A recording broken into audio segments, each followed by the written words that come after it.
Salam damai sahabat Oase Rohani Katolik yang terkasih. Apa kabar Anda hari ini?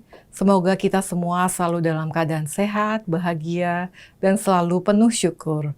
Senang sekali pada kesempatan kali ini kita dapat bertemu kembali dalam program Oase Rohani Katolik bersama saya Giovanna Sagita dan Romo yang menjadi narasumber kita hari ini, Romo Karolus Putranto Trihidayat PR. Baik, mari kita sapa Romo terlebih dahulu. Selamat datang Romo Ud, apa kabar? Kabar baik Ibu Gio, semoga sahabat Oase Rohani Katolik juga semuanya baik ya, sehat, lahir dan batin. Tuhan memberkati kita semua dan keluarga. Amin. Romo juga semoga selalu lancar ya Romo dalam setiap tugas dan karya Romo. Amin. Iya. Baik, mari kita awali pertemuan kita hari ini dengan doa pembuka yang akan dipimpin oleh Romo. Silakan Romo. Marilah kita satukan hati dan budi kita sebelum memulai permenungan kita pada hari ini. Dalam nama Bapa dan Putra dan Roh Kudus. Amin. Allah, Bapa kami, syukur atas kasih-Mu yang tiada putusnya Kau limpahkan dan Kau curahkan ke dalam hidup kami. Meskipun kami tanpa jasa dan penuh kelemahan dan dosa, Engkau senantiasa menyertai kami dengan kasih setia-Mu. Seperti yang akan kami dengarkan dalam bacaan-bacaan hari ini, Engkau menawarkan kami untuk hidup yang baru, hidup dalam Roh-Mu, seturut teladan Yesus Sang Putra, yang telah sengsara, wafat, dan bangkit bagi kami. Maka ya Tuhan, singkirkanlah segala penghalang sabda-Mu dalam kesempatan ini. Biarkanlah Roh-Mu kembali menyala-nyala dalam diri kami, menerangi langkah hidup kami. Demi Yesus Putra-Mu, Tuhan dan pengantara kami, kini dan sepanjang segala masa. Amin. Dalam nama Bapa dan Putra dan Roh Kudus. Amin. Baik, terima kasih Romo Ud untuk doa pembukanya. Sahabat Oase Rohani Katolik yang terkasih, kita mulai permenungan iman kita hari ini pada hari Minggu Prapaskah yang kelima. Antifon pembuka. Jatuhkanlah keputusan adil bagiku ya Allah, dan belalah perkaraku terhadap orang jahat. Luputkanlah aku dari orang curang dan penipu. Engkaulah Allah pelindungku. Bacaan pertama. Bacaan diambil dari Nubuat Yehezkiel bab 37 ayat 12 sampai dengan 14. Beginilah firman Tuhan Allah. Hai umatku, aku akan membuka kubur-kuburmu dan membangkitkan kamu dari dalamnya. Dan aku akan mengantar kamu kembali ke tanah Israel. Dan kamu akan mengetahui bahwa akulah Tuhan, yakni pada saat aku membuka kubur-kuburmu dan membangkitkan kamu dari dalamnya. Aku akan mencurahkan rohku ke dalam dirimu, sehingga kamu hidup kembali, dan aku akan menempatkan kamu di tanah airmu. Dan kamu akan mengetahui bahwa aku, Tuhan yang mengatakannya, dan melaksanakannya. Demikianlah sabda Tuhan. Syukur kepada Allah. Mari kita tanggapi dengan Mazmur tanggapan. Pada Tuhan ada kasih setia, Ia banyak kali mengadakan pembebasan. Pada Tuhan ada kasih setia, Ia banyak sekali mengadakan pembebasan. Dari jurang yang dalam, aku berseru kepadamu, ya Tuhan. Tuhan, dengarkanlah suaraku. Biarlah telingamu menaruh perhatian kepada suara permohonanku. Pada Tuhan ada kasih setia, Ia banyak sekali mengadakan pembebasan. Jika engkau mengingat-ingat kesalahan, ya Tuhan, siapakah yang dapat tahan? Tetapi padamu ada pengampunan, maka orang-orang takwa kepadamu. Pada Tuhan ada kasih setia, Ia banyak sekali mengadakan pembebasan. Bacaan kedua. Bacaan dari surat Rasul Paulus kepada jemaat di Roma, bab 8 ayat 8 sampai dengan 11. Saudara-saudara, mereka yang hidup dalam daging tidak mungkin berkenan kepada Allah. Tetapi kamu tidak hidup dalam daging, melainkan dalam roh, kalau roh Allah memang tinggal di dalam dirimu. Tetapi jika orang tidak memiliki roh Kristus, maka ia bukanlah milik Kristus. Tetapi jika Kristus ada dalam dirimu, maka tubuhmu memang mati karena dosa, tetapi rohmu hidup karena kebenaran. Dan jika roh Allah yang telah membangkitkan Yesus dari antara orang mati diam dalam dirimu, maka Ia yang telah membangkitkan Kristus Yesus dari antara orang mati akan menghidupkan juga tubuhmu yang fana oleh Roh-Nya yang diam dalam dirimu. Demikianlah sabda Tuhan. Syukur kepada Allah. Baik, setelah kita mendengarkan bacaan pertama dan kedua, mari kita siapkan hati untuk mendengarkan bacaan Injil yang akan dibawakan oleh Romo. Terpujilah Kristus Tuhan, Raja mulia dan kekal. Terpujilah Kristus Tuhan, Raja mulia dan kekal. Akulah kebangkitan dan hidup, sabda Tuhan. Setiap orang yang percaya kepadaku tidak akan mati selama-lamanya.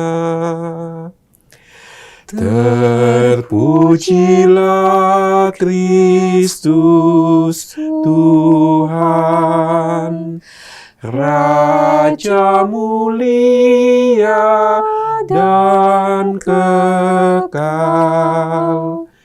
Tuhan bersamamu Dan bersama rohmu. Inilah Injil suci menurut Yohanes. Dimuliakanlah Tuhan.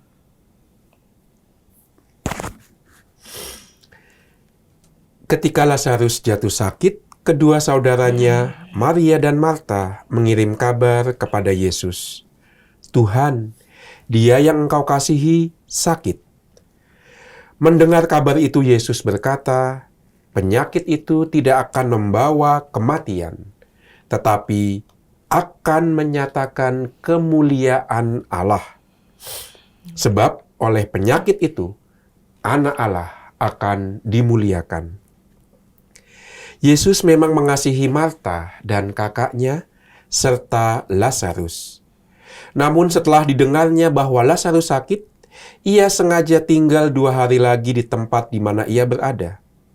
Tetapi sesudah itu ia berkata kepada murid-muridnya, mari kita kembali lagi ke Yudea. Ketika Yesus tiba di Betania, didapatinya Lazarus telah 4 hari terbaring di dalam kubur. Ketika Marta mendengar bahwa Yesus datang, ia pergi mendapatkannya. Tetapi Maria tinggal di rumah. Maka kata Marta kepada Yesus, Tuhan, sekiranya engkau ada di sini, saudaraku pasti tidak mati. Tetapi sekarang pun aku tahu bahwa Allah akan memberikan kepadamu segala sesuatu yang engkau minta kepadanya. Kata Yesus kepada Marta, saudaramu akan bangkit. Kata Marta kepadanya, aku tahu bahwa ia akan bangkit pada waktu orang-orang bangkit pada akhir zaman. Jawab Yesus, akulah kebangkitan dan hidup. Barang siapa percaya kepadaku, ia akan hidup, walaupun sudah mati. Dan setiap orang yang hidup serta percaya kepadaku, tidak akan mati selama-lamanya. Percayakah engkau akan hal ini? Jawab Marta, ya Tuhan, aku percaya bahwa engkaulah Mesias, Anak Allah, Dia yang akan datang ke dalam dunia. Kemudian ketika melihat Maria menangis, Yesus terharu dan berkata, di manakah dia kamu baringkan? Jawab mereka, "Tuhan, marilah dan lihatlah." Maka menangislah Yesus. Kata orang-orang Yahudi, "Lihatlah betapa besar kasih-Nya kepadanya." Tetapi beberapa orang di antaranya berkata, "Ia yang memelekkan mata orang buta, tidak mampukah ia bertindak sehingga orang ini tidak mati?" Maka masgyulah hati Yesus. Lalu ia pergi ke kubur itu.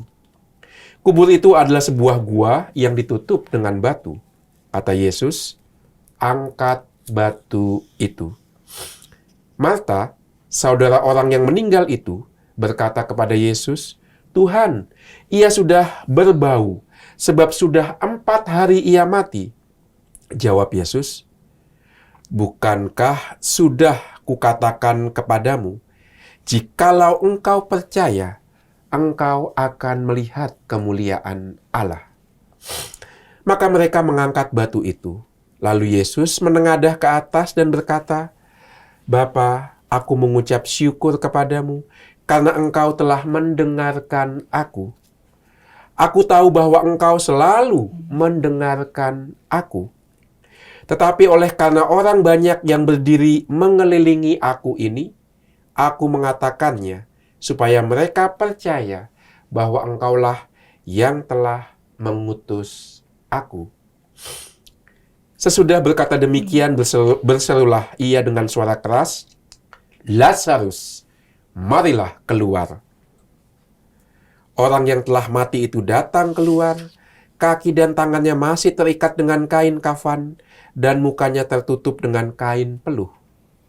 Kata Yesus kepada mereka, "Bukalah kain-kain itu dan biarkan ia pergi." Banyak di antara orang-orang Yahudi yang datang melawat Maria dan yang menyaksikan sendiri apa yang telah dibuat Yesus percaya kepadanya. Demikianlah Injil Tuhan. Terpujilah Kristus.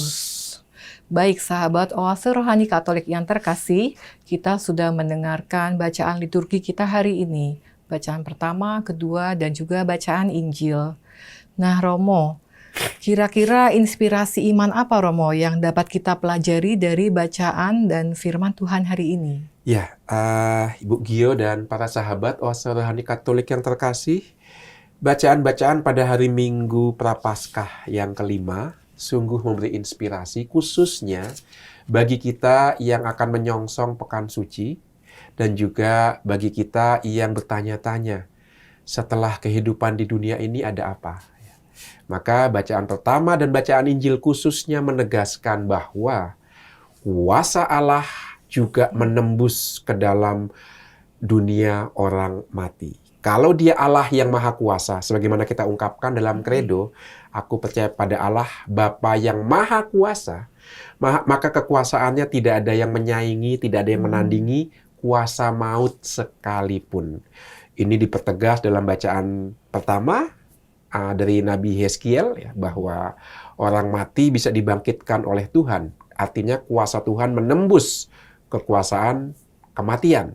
Dan menjadi lebih nyata lagi dalam bacaan Injil. Siapa yang bisa menembus kekuasaan kematian itu? Yesus Kristus. Ya. Maka ini memberi harapan pada kita bahwa kehidupan yang kita perjuangkan di dunia ini tidak dihancurkan oleh kematian. Karena Allah punya kuasa juga di dalam dunia orang mati. Hidup tidak dihancurkan tetapi diubah. Kematian hanyalah pintu menuju kehidupan yang baru. Ini kurang lebih secara global tema dari bacaan pertama dan bacaan Injil khususnya. Dan bacaan yang kedua, kalau Allah bisa membangkitkan orang mati, kita yang masih hidup di dunia diminta hidup seolah-olah kita sudah mengalahkan kematian. Itu undangan dari Rasul Paulus. Karena apa? Karena roh yang dikatakan Yeskiel akan membangkitkan orang mati, sudah kita terima ketika kita dibaptis. Maka hendaklah kita hidup seolah-olah sudah dekat dengan Allah. Seperti orang yang sudah bangkit. Karena pembaptisan pada kenyataannya adalah lambang atau simbol kebangkitan dari dosa. Ya, kurang lebih begitu rangkuman dari bacaan pertama, bacaan kedua, dan bacaan Injil pada hari Minggu ke-5 masa Prapaskah ini. Iya. Iya, baik. Terima kasih Romo. Ya. Luar biasa ya Romo ya. Kita kembali diingatkan akan adanya kehidupan setelah di dunia ini ya Romo Yes. ya. Dan ternyata tadi antara bacaan pertama dan kedua itu ada kaitannya ya Romo Ya, ya. sangat erat, betul. Dalam bacaan pertama ini kan juga disebutkan Tuhan Allah berfirman, "Aku akan mencurahkan rohku ke dalam dirimu, sehingga kamu hidup kembali." Ya. Seringkali kan juga manusia mengalami mungkin kematian batin begitu ya Betul, Romo ya. betul. Jadi Tuhan ternyata sanggup menghidupkan Ya, kembali ya Romo ya. betul. Firman Dan Tuhan itu. betul sekali Ibu Gio ya. Kalau kita dengar rumusannya, aku akan menghembuskan rohku ke dalammu sehingga engkau akan hidup lagi. Kita teringat pada kitab Kejadian. Ketika Allah menciptakan Adam dan Hawa, lalu yang membedakan manusia dari ciptaan-ciptaan lainnya adalah ciptaan lainnya tidak menerima roh Allah. Ciptaan lainnya hidup begitu Allah berfirman. Tetapi manusia tidak cukup dengan firman Allah. Dia hidup dari roh. Ketika Allah menghembuskan roh, maka manusia itu hidup. Ya. Maka menarik di sini bahwa Nabi Yeskiel mengambil kembali kutipan kitab Kejadian seolah-olah mau mengatakan dengan roh yang Allah hembuskan, manusia diciptakan kembali. Manusia menjadi ciptaan baru. Maka hidup bukan sekedar hidup fisik, tetapi hidup yang sudah diperbaharui. Ini yang dimaksudkan oleh Nabi Yeskiel ya. Maka kita tidak hanya hidup secara fisik seperti dulu diciptakan, tetapi hidup yang sudah diperbaharui. Karena roh Allah memberikan kehidupan, dan kehidupan itu diperbaharui seperti yang dinyatakan oleh Nabi Yeskiel. Kalau kita lihat konteksnya, Nabi Yeskiel itu hidup di tengah bangsa Israel yang sedang dibuang di Babilonia. Mereka dibuang karena kalah dari Raja Babilonia Nebukadnezar. Tapi yang menarik adalah Nabi Yeskiel melihat, aduh, orang Israel tinggal di pembuangan kok betah ya. Karena apa? Karena di tanah pembuangan, mereka kemudian menjalin koneksi dengan keluarga-keluarga Raja Babilonia. Mereka punya tanah, mereka punya tempat usaha. Saking nyamannya mereka nggak mau kembali ke tanah suci. Karena apa? Karena tanah suci yang bisa mereka dapatkan cuma puing-puing. Hanya sisa-sisa bekas peperangan. Kalau mereka kembali ke tanah suci, mereka harus memulai dari nol lagi. Padahal di tanah pembuangan di Babilonia, mereka sudah nyaman. Sudah punya usaha, sudah menghasilkan profit, sudah punya koneksi dalam istana Raja Babilonia. Mereka nggak mau balik ke tanah suci. Itu sebabnya Nabi Yeskiel, salah satu nabi yang meminta jangan terlalu nyaman di Babilonia. Ini bukan tempat perhentianmu, tujuanmu bukan di sini. Tujuanmu kembali ke tanah suci. Karena itu yang difirmankan oleh Tuhan. Maka Nabi Yeskiel kemudian mengucapkan nubuat ini, aku akan memberikan rohmu sehingga engkau akan hidup lagi. Engkau akan hidup sebagai bangsa yang baru, bukan bangsa yang hancur oleh karena pembuangan. Mengingatkan kita juga, senyaman-nyamannya kita hidup di dunia ini bukan tempat kita. Ini tempat peziarahan kita. Ini tempat pengembaraan kita. Tujuan akhir kita di tanah suci surgawi nanti.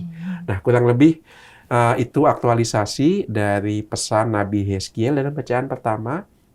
Mengingatkan kita juga bahwa pesan ini bukan hanya untuk orang Israel, tapi juga untuk kita.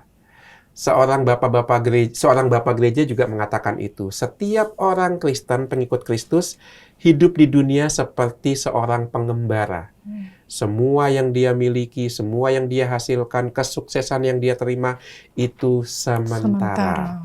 Maka kalau kita punya mentalitas kayak gini, kita akan merasa bebas. Kita tidak terbebani oleh sukses kita, oleh apa yang kita miliki. Kita bebas, kita bisa membagikan yang kita miliki kepada orang yang lebih membutuhkan. Karena tahu kita sama-sama pengembara.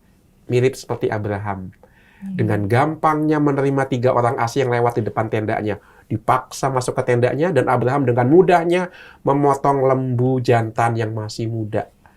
Ada sikap lepas bebas di situ. Bayangkan kalau setiap orang Kristen seperti itu ya, wah, tidak ada penderitaan di dunia ini ya. Karena kita semua punya sikap lepas bebas berbagi kepada yang menderita. Ya, Ya, ya. itu Ya, terima kasih aktualisasinya. Ya, Romo. Jadi di bacaan pertama tadi kita diingatkan ya Romo ya ya, supaya tidak terlena dengan kenyamanan betul. dan juga seperti bangsa Israel kembali diingatkan bahwa kehendak Tuhan adalah bangsa Israel untuk melanjutkan Melanjutkan perjuangannya perjuangan ke kembali ke tanah tanah berjanji berjanji. begitu ya Romo ya. Ya, betul. Jadi mengajarkan kita juga saat kita mungkin putus asa atau harapan Ya, nampaknya sudah hilang, tapi tentunya dengan rahmat Tuhan itu kita akan sanggup kembali berjuang ya Romo ya betul, untuk betul menjalankan sekali. kehendaknya. Ya, ketika kita sudah putus asa, kita punya godaan. Kalau kita jatuh dalam dosa, jatuh dalam kegelapan, lalu Allah tidak berkuasa lagi ya. Seolah-olah berhenti, oh tidak. Kalau Allah Maha Kuasa seperti yang kita bahas tadi, Allah juga bisa masuk ke dalam kuasa maut, apalagi kuasa dosa. Dia bisa mengalahkan itu. Tidak ada kekuatan lain yang menjadi saingan Allah ya. Maka dengan nubuat Nabi Yeskiel ini, orang Yahudi sekarang punya gambaran baru. Dulu, mereka membayangkan kalau orang mati, maka dia akan tinggal di dunia bawah yang namanya Sheol. Oh. Dan di situ jiwa orang mati akan terbaring selamanya. Karena Allah tidak akan turun ke Sheol. Itu bukan tempat Allah. Itu yang diyakini mereka Itu yang dulu diyakini ya mereka Romo ya. dahulu. Maka dengan nubuat Yeskiel, sekarang mereka punya gambaran baru. Berkat nubuat Nabi Yeskiel, orang Yahudi punya gambaran bahwa kalau Allah diyakini sebagai Elohim, Yahweh, Allah yang Maha Kuasa, maka dia juga bisa turun ke dunia orang mati. Mengambil orang mati dari sana untuk dibangkitkan kembali. Ini keyakinan Nabi Yeskiel berkat firman Allah yang ia terima. Karena ia seorang nabi, maka seperti yang dikatakan Ibu Gio tadi, untuk orang beriman tidak ada alasan putus asa ya. Ketika terpuruk, kalau Allah bisa membangkitkan orang mati, dia juga bisa membangkitkan kita dari keterpurukan kita, juga dari dosa-dosa kita, juga dari kebiasaan-kebiasaan buruk kita. Allah lebih besar dari hati kita. Dia lebih besar dari dunia maut, maka dia juga bisa membangkitkan kita, asal dengan satu syarat, kita mau.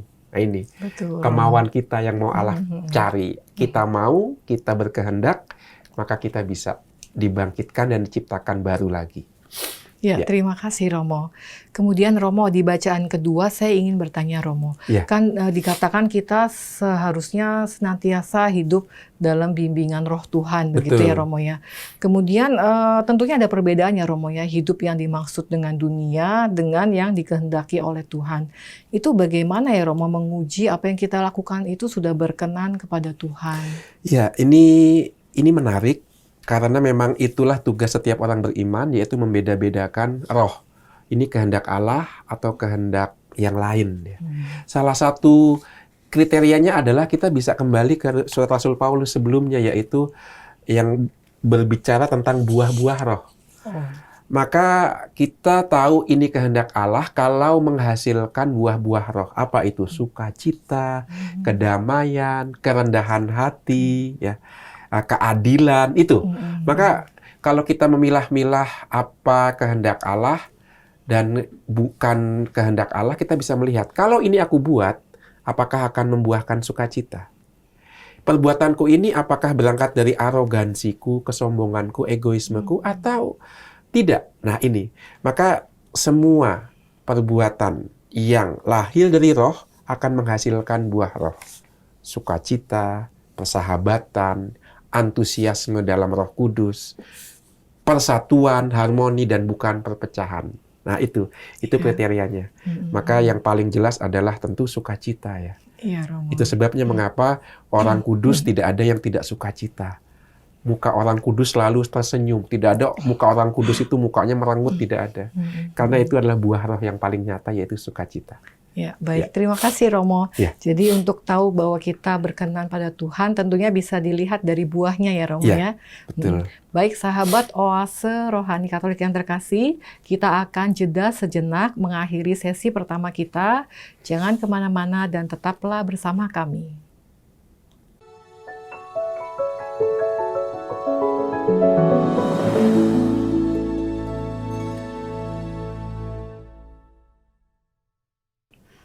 Sahabat Oase Rohani Katolik yang terkasih, kita lanjutkan permenungan iman kita di sesi kedua, masih bersama Romo Karolus Putranto Trihidayat PR dan saya Giovanna Sagita.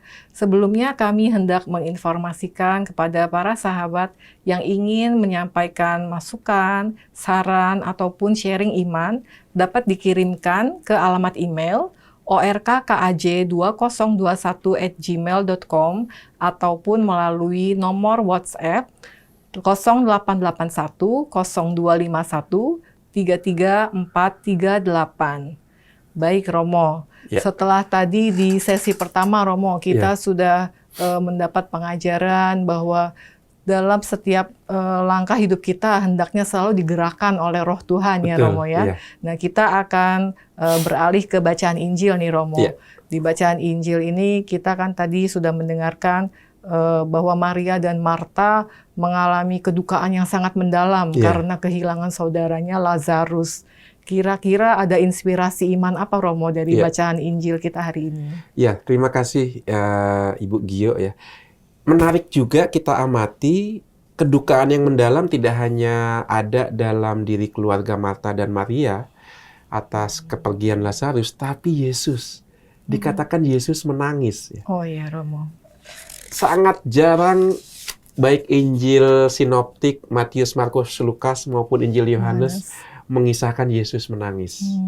Wah, ini luar biasa ini. Artinya apa? Artinya Tuhan Allah yang kita percaya itu Tuhan Allah yang punya perasaan.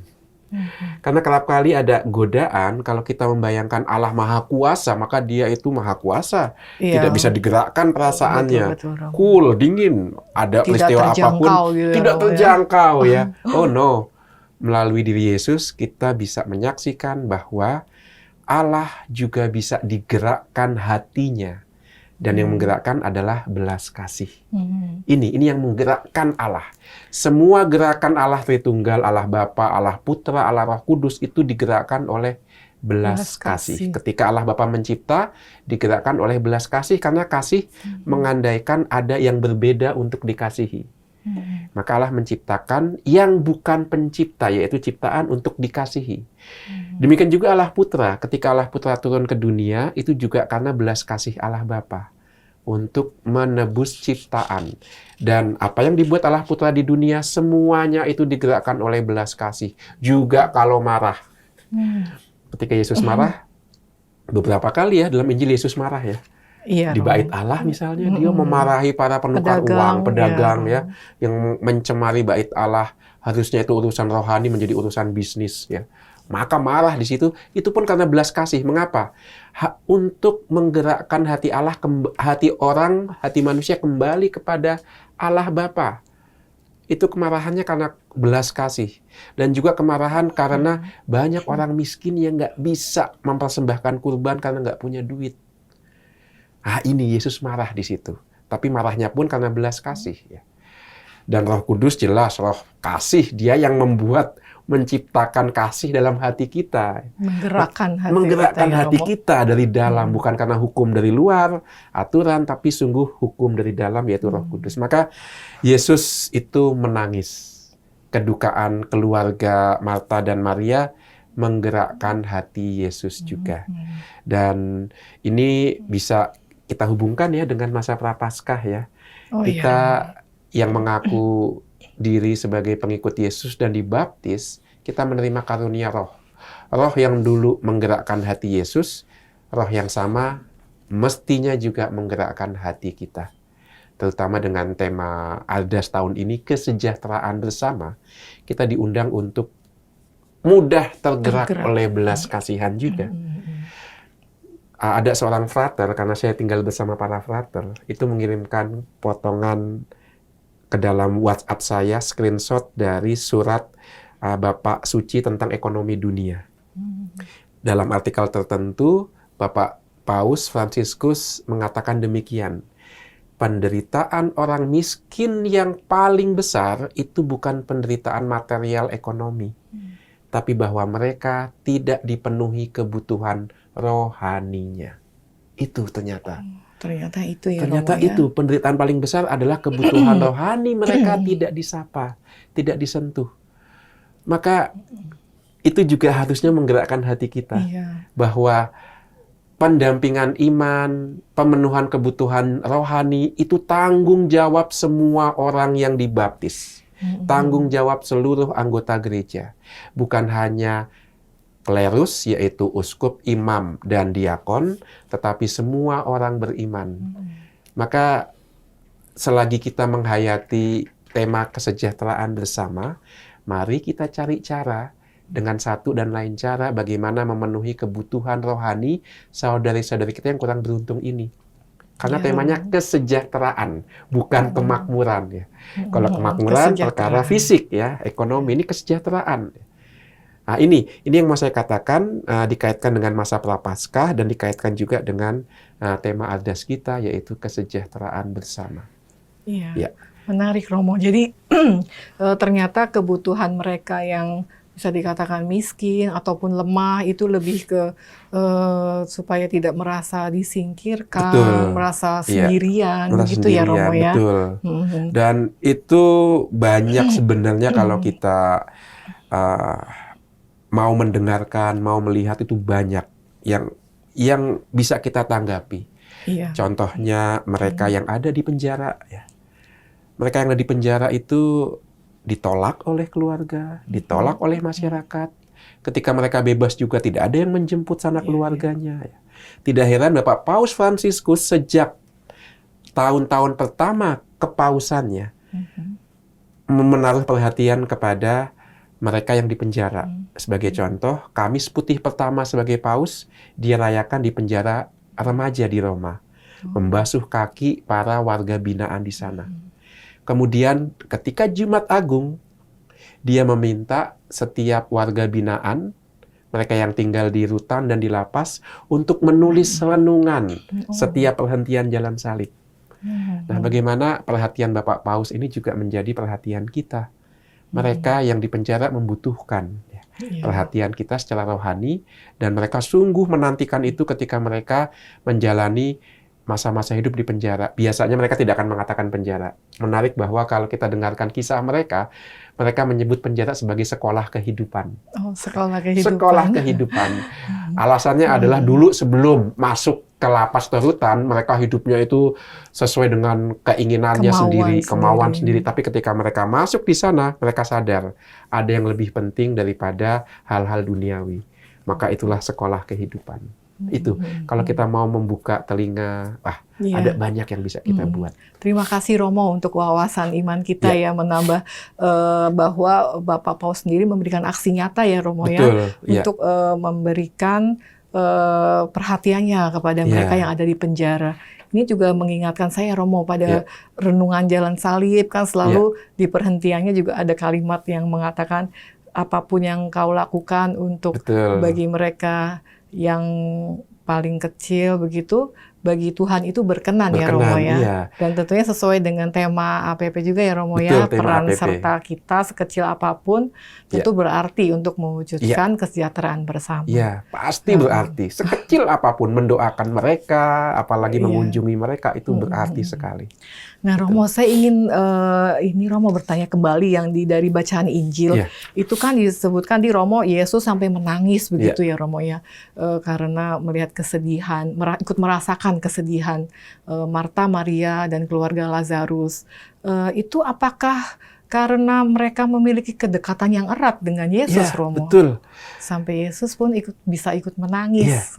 Ini kedekatan yang luar biasa. Kalau kita lihat misalnya Injil Lukas, disebutkan di situ bahwa Yesus itu punya 70 atau 72 murid.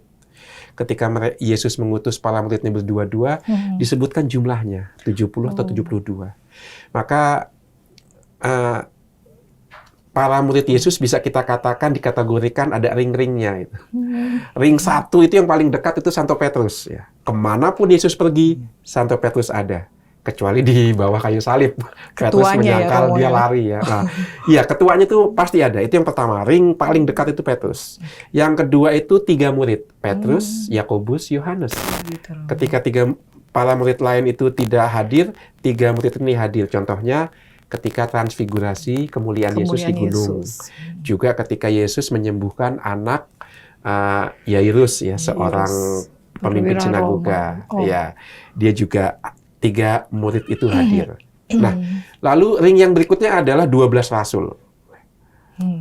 Lalu setelah 12 rasul ada 70 murid. Dan di luar 70 murid ada pengikut Yesus, murid Yesus, tapi yang tidak meninggalkan harta, tidak meninggalkan rumahnya. Yaitu contohnya Marta, Maria, Lazarus. Jadi mereka ini pengikut Yesus, tetapi tidak meninggalkan rumah mereka. Tidak seperti Petrus dan 12 rasul dan 70 murid lainnya. Marta, Maria pengikut Yesus tanpa meninggalkan Masih rumahnya, menjalankan masih menjalani perannya hidup biasa. sehari-hari. Maka dengan demikian, ini juga membuat kita sadar bahwa menjadi pengikut Yesus tidak harus secara lahiriah meninggalkan harta. Orang bisa hidup seperti biasa sambil menjadi pengikut Yesus. Contohnya Marta dan Maria. Dan kedekatan mereka luar biasa. Karena setiap kali Yesus mau ke Yerusalem, akan mampir di Betania. Dengan kata lain, keluarga ini menyediakan logistik untuk Yesus. Dan akomodasi. Jadi sebelum masuk ke Yerusalem, nginap dulu di Betania, makan-makan, mengembalikan energi, lalu melanjutkan perjalanan ke Yerusalem. Sedemikian dekat Yesus dengan keluarga Marta dan Maria ini. Itu sebabnya mengapa keakraban ini juga menggerakkan hati Yesus berbelas kasih sampai menangis meratapi kematian Lazarus. Tapi seperti yang kita dengarkan ya, ratapan Yesus ini tidak berhenti pada ratapan, karena kalau hanya berhenti pada ratapan itu tanpa pengharapan. Tetapi Yesus menunjukkan apa yang dinubuatkan oleh Nabi Yeskiel. Kalau hanya Allah yang bisa menembus kuasa dunia maut, maka Yesus dengan kebangkitan Lazarus adalah Allah itu sendiri. Yesus dengan membangkitkan Lazarus menunjukkan identitasnya. Aku bukan orang biasa. Aku bukan malaikat. Aku adalah Dia yang maha kuasa, yang bisa juga menunjukkan kekuasaanku sampai dunia orang mati. Itu sebabnya nanti dalam bagian-bagian berikutnya, para pemimpin Yahudi itu ketakutan. Karena identitas Yesus yang asli sekarang nampak dalam kebangkitan Lazarus. Karena sekarang banyak orang Yahudi percaya siapakah Yesus itu dengan kebangkitan Lazarus. Maka para pemimpin Yahudi mau membunuh Lazarus. Nah, itu dari kedekatan Yesus dengan mereka, dengan keluarga ini, sampai pada identitas Yesus yang nyata. Dengan kebangkitan Lazarus, semakin terkuak siapakah Yesus yang sejati. Dia adalah pribadi yang bisa menembus, membelah, dan merebut jiwa orang dari dunia maut. Hanya satu pribadi yang bisa melakukan itu, yaitu Allah yang Maha Kuasa, yang sekarang tampil dalam diri Allah Putra. Allah Putra. Ya, terima kasih Romo. Ini membuat kita sangat semakin kagum dengan pribadi Yesus ya Romo ya. Dan ternyata banyak sekali pengajaran, pesan-pesan yang kita kalau renungkan dari bacaan Injil ini tentunya membuat kita semakin beriman, semakin percaya pada Yesus ya Romo ya. Ya, selalu dalam situasi apapun jangan lepas pegangan tangan Yesus itu. Ya, menarik Romo semua pembahasan dan sharing iman dari Romo. Mungkin Romo sebagai penutup atau kesimpulan, mungkin Romo boleh memberikan kesimpulan-kesimpulan atau pokok-pokok inspirasi iman kita hari ini Romo. Kesimpulan yang bisa saya berikan adalah kita orang yang sudah dibaptis menerima roh dari Allah, menjadikan kita ciptaan baru. Kita bangkit dari kubur egoisme kita hidup dalam gerakan kasih Allah. Dikaitkan dengan APP dan Ardas tahun ini, hidup baru ini menjadi nyata ketika kita memberi hati dan mau berbagi. Itulah perwujudan hidup baru dalam roh. Baik, terima kasih Romo kesediaannya untuk hadir hari ini. Sama-sama. Memberikan inspirasi iman untuk kita semua. Semoga apa yang disampaikan dapat semakin meneguhkan iman kita. Dan semoga kita juga selalu diberi hati yang semakin taat, sehingga kita mampu untuk menghidupi nasihat-nasihat yang diberikan dalam Injil ya Romo ya. Baik sahabat Oase Rohani Katolik yang terkasih, kita akan menutup acara kita dengan doa penutup dan berkat yang akan dibawakan oleh Romo. Silahkan Romo. Mari kembali kita masuki saat teduh, kita satukan hati dan budi kita. Dalam nama Bapa dan Putra dan Roh Kudus. Amin. Syukur ya Allah untuk firman-Mu yang meneguhkan kembali iman, harapan, dan kasih dalam diri Yesus Putra-Mu yang telah mencurahkan roh-Nya yang menjadikan kami sebagai pribadi-pribadi baru. Bantulah kami untuk mewujudkan kehidupan baru itu, menggerakkan hati kami untuk berbagi dan menaruh kasih kepada mereka yang membutuhkan. Bunda Maria, teladan kaum beriman, doakanlah kami, putra dan putrimu. Tuhan bersamamu. Dan bersama rohmu. Semoga kita semua, keluarga kita, karya pelayanan yang Tuhan percayakan kepada kita, senantiasa dilindungi, dibimbing, dan diberkati oleh Allah yang Maha Kuasa, Bapa dan Putra dan Roh Kudus. Amin. Terima kasih Romo untuk doa Sama-sama. penutupnya. Terima kasih sahabat Oase Rohani Katolik yang sudah setia mengikuti permenungan iman kita hari ini. Kita akan berjumpa kembali dalam Oase Rohani Katolik edisi berikutnya. Kami mengucapkan terima kasih, salam damai, dan Tuhan Yesus memberkati.